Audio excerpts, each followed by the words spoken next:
சவுக்கு சங்கர் கொலை வழக்கு வழக்குல எவ்வளவு தீவிரமா திமுக செயல்பட்டு வரப்ப இந்த கொலை வழக்குல எதுவுமே நடவடிக்கை எடுக்கல. இல்ல, ரெண்டு விஷயங்க. இந்த வழக்குகள் பாத்தீங்கன்னா, ஒருத்தர் பெண்களை பற்றி அவதூறாக பேசுகிறார், அதுக்கு ஆதாரம் இருக்கு, கைது பண்றாங்க, நடவடிக்கை எடுக்கிறாங்க. இந்த கொலை பண்ணதுல கொலை வழக்கு என்பது எக்ஸ்பிரஸ் எஃப்ஐஆர் சொல்லுவாங்க, 302 ஐபிசி.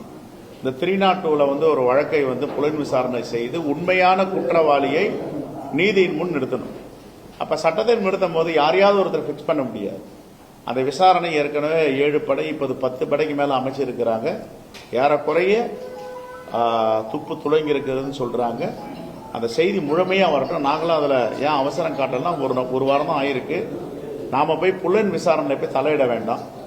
அவர்கள் நியாயமாக என்ன நடந்ததோ அதை நாட்டு மக்களுக்கு தெரிவிக்க வேண்டும், எங்களுக்கும் தெரிவிக்க வேண்டும். யார் எப்படிப்பட்டவர் குற்றவாளியாக இருந்தால் சட்டத்தில் முன் நிறுத்த வேண்டும் என்று நாங்கள் தொடர்ந்து சொல்லி வருகிறோம். ஆகையால் ஓரிரு தினங்களில் கண்டுபிடித்து விடுவோம் என்று எங்களுக்கு தகவல் சொல்லியிருக்கிறார். இன்னும் யாரையும் ஒன்னையும் பிக்ஸ் பண்ணவே இல்லையே, அதுக்கு பிறகுதானே நம்ம சொல்ல நம்முடைய கருத்தை. புலன் விசாரணை நடந்துட்டு இருக்கு. பண்றாங்களே, எல்லாம் வெளியூர்லாம் போயிருக்காங்க. எல்லாரையும் இது வரைக்கும் ஏறக்குறைய 300 பேருக்கு மேல விசாரிச்சிருக்கேன்னு சொல்றாங்க. யார் யாரெல்லாம் அவருடைய எனக்கு 2-3 போன் வருது. சார், நாங்க திசைநிலை போலீஸ் ஸ்டேஷன்ல பேசுறோம். என்ன உங்க நம்பர் ஸ்டோர் பண்ணி வச்சிருக்காரு அவரு, தெரியுமான்னு கேட்கிறாங்க. அது மாதிரி எல்லாரும் கேட்கிறாங்க. புலன் விசாரணை தீவிரமா நடந்துட்டு இருக்கு. மீண்டும் பாஜக ஆட்சி மத்தியில் அமைஞ்சா தமிழக முதலமைச்சர் ஸ்டாலின், பினராயி விஜயன், மம்தா பானர்ஜி கைது செய்யப்படுவாங்க அரவிந்த் கெஜ்ரிவால் குற்றச்சாட்டு. அதுக்கு உங்க பதில்? இல்ல, முதலமைச்சர்களையா பார்த்து கைது செய்யறாங்க. அதுதான் ஐநா சபை கடுமையா கண்டிச்சிருக்கு. தேர்தல் நேரத்தில் போய் முதலமைச்சரை கைது செய்வதும், அங்கீகரிக்கப்பட்ட கட்சிகளுடைய வங்கி கணக்குகளை முடக்குவதும் உலகத்திலேயே முதல் முறை பாஜகவுடைய மோடி ஆட்சியில் நடக்குதுன்னு சொல்லியிருக்காங்க.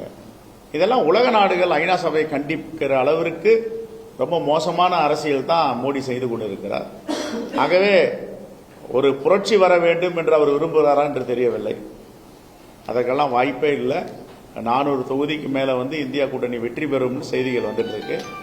நன்றி. பிரதமர் மோடி ஆந்திராவில் கூடிய பிரச்சாரத்தில் 10% ஓட்டு தான் காங்கிரஸ் வாங்க, 50 எண்ணிக்கையில தான் வரும், எதிர்கட்சி அந்தஸ்து கூட வராது அப்படின்னு சொல்லி இல்ல, ஆந்திரால 10% ஓட்டு வாங்கன்னு சொல்லியிருக்காரு.